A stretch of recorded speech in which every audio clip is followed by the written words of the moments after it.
everybody and welcome back to another On The Table video, guys. So, what are we going to be talking about today? Well, I'm going to have to just readjust my lighting 1 second.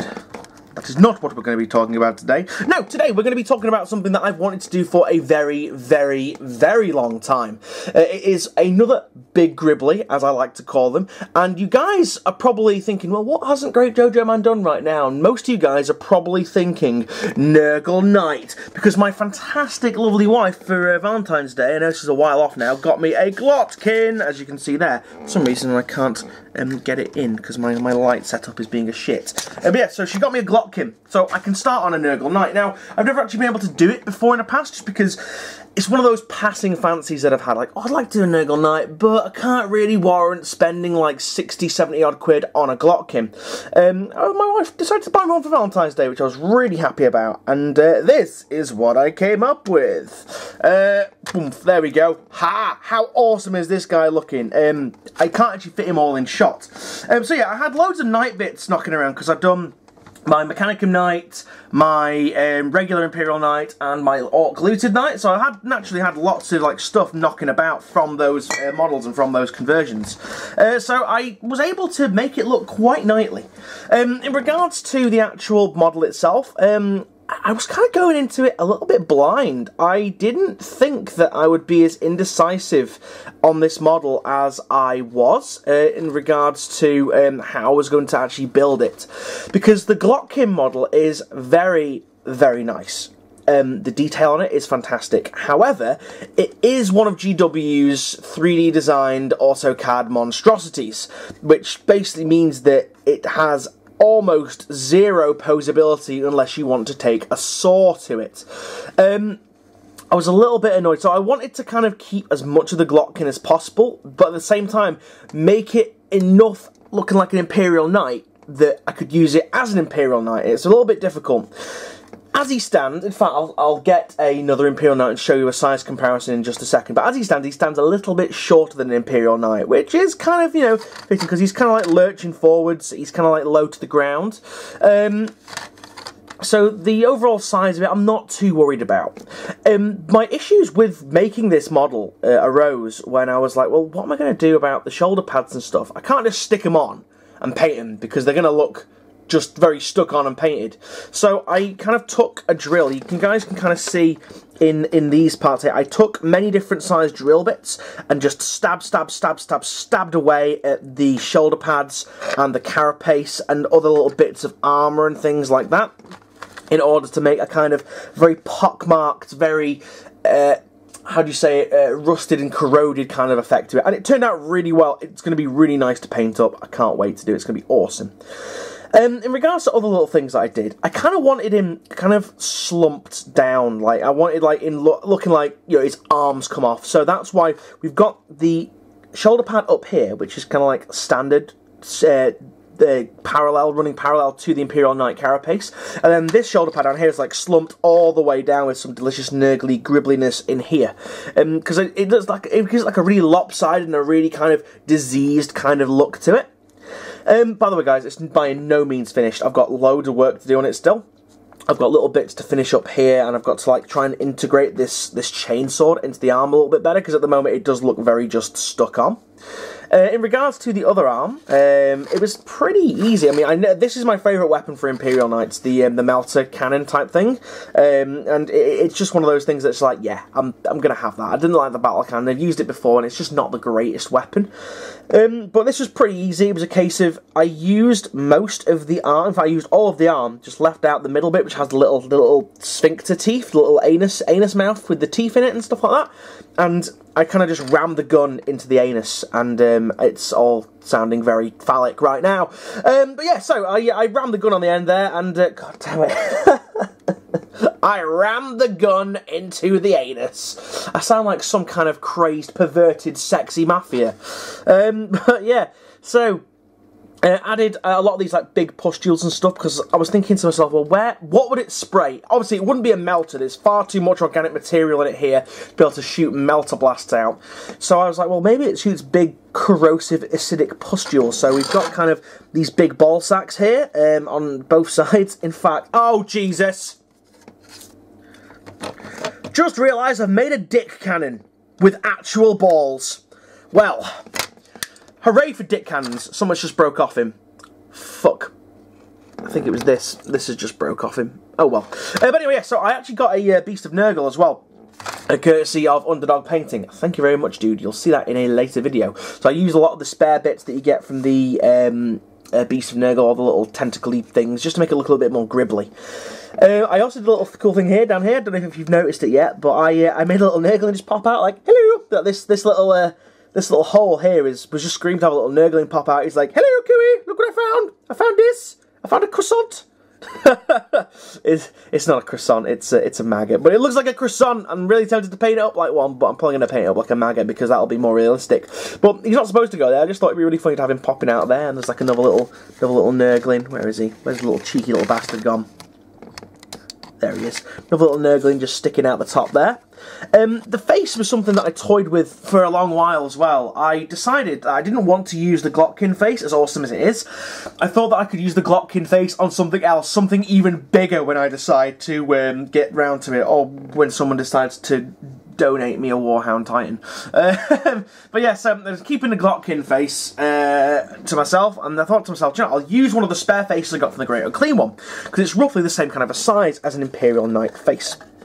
So I wanted to kind of be like the knighted mutated from within, and he still have like bits of knightly armour hanging off. So as a result, I kind of wanted to have like his faceplate still attached, kind of. And I really wanted to, but I just didn't have the time or the money or the patience.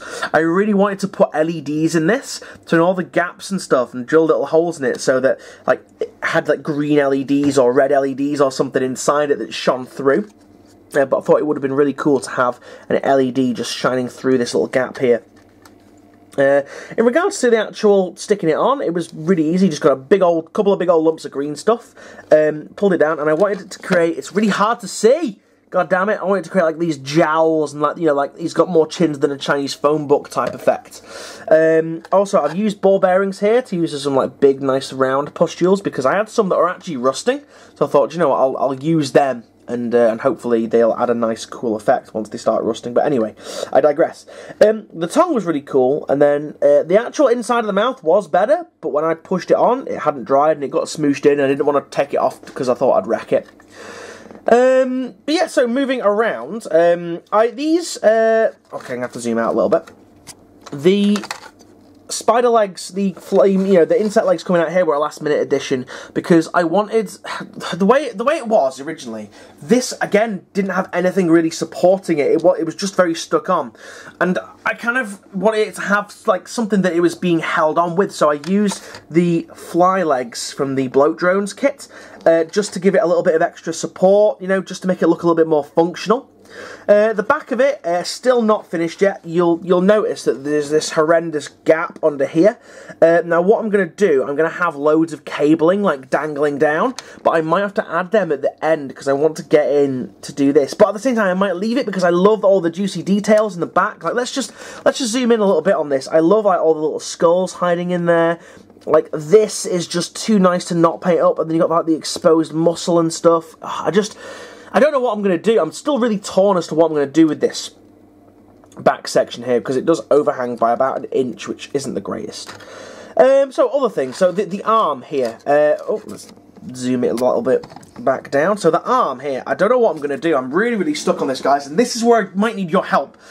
Suggestions, guys. What can I do to integrate this arm better? You know, should I make it like a big old sphincter? I've got some smaller, like, gribbly claws. Shall I have some claws coming out from, like, the upper arm, like the forearm here, and, like, grabbing onto this to look at, you know, so it's like, so I've got claws coming out like that, and it's like pinching onto the chainsword. I just don't know, guys. Let me know what you think I should do with this bit, just to make it a little bit more integrated. Moving around to the top where like the exhaust would be, I really wanted to utilise a lot of the spikes and the spines from the Great Unclean, not the Great Unclean one, from the Glotkin, because I thought, again, they're too nice not to pass up, and it'll add that nice little bit of colour diversity against the green that I'm going to do the Glotkin's flesh, against the rusty carapace, and I've got some nice bone coming out here.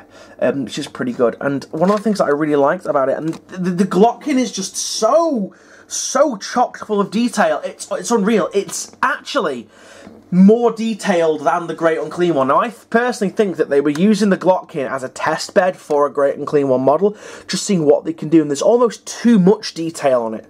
Almost too much detail, but I still love it. It's great.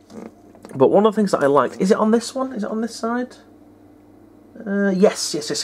So, if you look in here, come with me as we tour the innards of the Great Unclean one.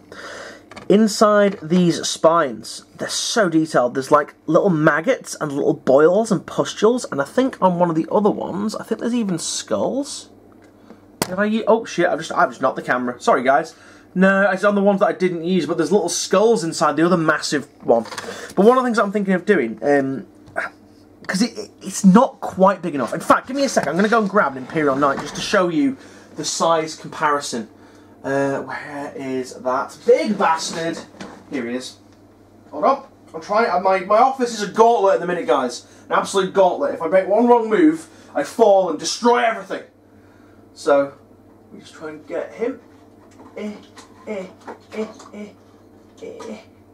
is. There he is. Oh, right. Okay. So, size comparison coming right up. Let me just zoom out a little bit, re-angle the camera, and then move the tripod back. Oh my god, I can't move in this office. This is getting ridiculous now. I need to do like another fucking tidy up of this place. Right. So, Glockkin there. Imperial Knight there, so not too far off in regards to size. Bearing in mind the Glockkin is lurching forward and it's generally a little bit more squat anyway, so I think it looks alright. Also, by the way guys, I don't have the right size Imperial Knight base, and I would really like it to have the right size base. So if any of you out there has got an Imperial Knight base, the large oval one, not the small oval one, that they wouldn't mind donating, please hit me up on the Facebook or the Instagram. Speaking of which, guys, links to both are in the doobly-doo down below. Pretty much more active on my Instagram, guys. I post pictures up there all the time, and little things just to keep, just to interact with you guys. Really use Instagram more than Facebook now, I'll be honest with you. But both links are in the doobly-doo down below. If you're not following both of those pages, go do so now. I shall wait. Maybe I should just tell you guys to just pause the video and go and do it. Pause the video and go and subscribe and follow my Instagram and Facebook page right now. But anyway, I digress. So we're going to move the Imperial Knight out of the way now. And I'm going to have to brave the gauntlet again to go and put him back. Because otherwise, I know I will step on him. Oh, come on. Doesn't help but I'm wearing stupid footwear as well. And the ground is... Oh, shit. I just knocked over a pile of sprues. The ground is littered with sprues and various other wargame-related detritus. Fucking hell. Just get back up there, you cunt. There we go. Ugh. And a cup of tea. Tea is love, tea is life. But yeah, so last little thing on this before we move on to something else. God damn it, can't even get in that bastard spot. I'm just going to put that there for now. Biggest tea addict. Damn fucking right I am. But yeah, so one of the other things that I wanted to do, I wanted to get a better office. So there's this whole area here on the top of him that is kind of a little bit bare, a little bit vacant. Now, I've got two ideas what I want to do for this, and I'm leaning more towards one than the other, mainly for reasons that I will disclose in just a second. My initial idea was to have shit tons of Nergalins just riding him, just riding over the top of him. But then I was like, I really like the Nergalins for using on little subtle little conversion bits, like I've done like down here or up here. And I was like, yeah, I could do that, but then it means I'd have to like try and peel the carapace off to get them sticking out of the hole and all kinds of guff like that. My second idea was I wanted to use the is it the Rotmore? You know, the Nergal tree that came out with the last wave of Nergal stuff. I wanted to use one of them and stick one of those on top. However, I think that it's going to be too big to go on here, and it's just a little bit too wide, because it's really wide, that thing, because it is a terrain piece after all. But then I had a little brainwave, and I ordered this thing just out of pure interest, just to see if it would look alright. I thought, you know, the Citadel Woods, that I don't think you can even get anymore, you might be able to, I'm not sure.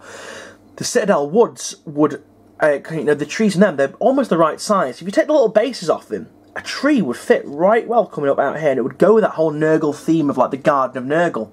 So what I might do, I might put one of those trees coming out here, blend it in to the area with some green stuff, and then have like all the spare like little Nergal totems, little Nergal like filigree and stuff that come on all the kits that I've had, and have them like in the trees, like blowing in the wind, so like the tree is decorated like some kind of morbid Christmas tree, like some kind of rotten Yule tree. But yeah, so have like all the decorations in the tree. I think that'd be really, really cool. Maybe a few Nerglings hiding in the branches and stuff. That's my main idea, and I might rock with that. But let me know what you guys think of that. I need to drink this before it goes cold. 1 second.